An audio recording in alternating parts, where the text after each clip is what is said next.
Think again, Pot 39. The statisticians were attached to their views about how to aggregate polls.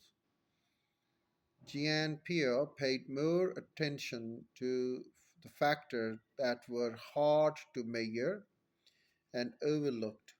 For Trump, those included mastery at manipulating the media, name recognition, and a winning issue, that is, immigration and the wall. Even if forecasting isn't your hobby, there is a lot to be learned from studying how forecasters like Jean Pierre from their opinions. My colleague Phil Tetlock finds the forecasting skill is less a matter of what we know than of how we think.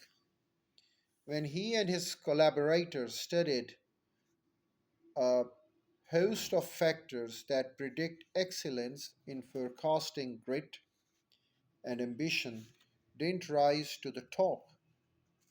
Neither did intelligence, which came in second. There was another factor that had roughly triple the productive power of brain power. The single most important driver of the forecaster's success was how often they updated their beliefs. The best forecasters went through more rethinking cycle. They had the confident humility to doubt their judgments and the curiosity to discover new information that led them to revise their predictions. A key question here is how much rethinking is necessary. Although the sweet spots will always vary from one person and situation to the next, average can give us a clue.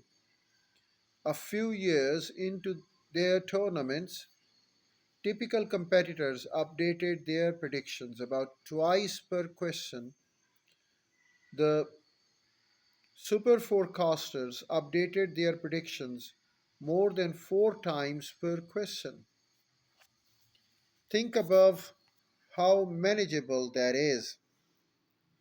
Better judgment doesn't necessarily require hundreds or even dozens of updates. Just a few more efforts at rethinking can move the needle.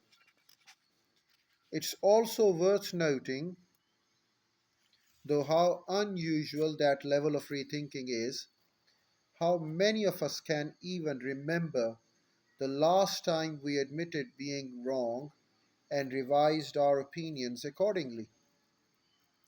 As journalist Carthen Shoes observes, although small amounts of evidence are sufficient to make us draw conclusions, they are seldom sufficient to make us revise them. That's where the best forecasters excelled. They were eager to think, they were eager to think again. They saw their opinions more as hunches than as truths, as possibilities to entertain rather than facts to embrace.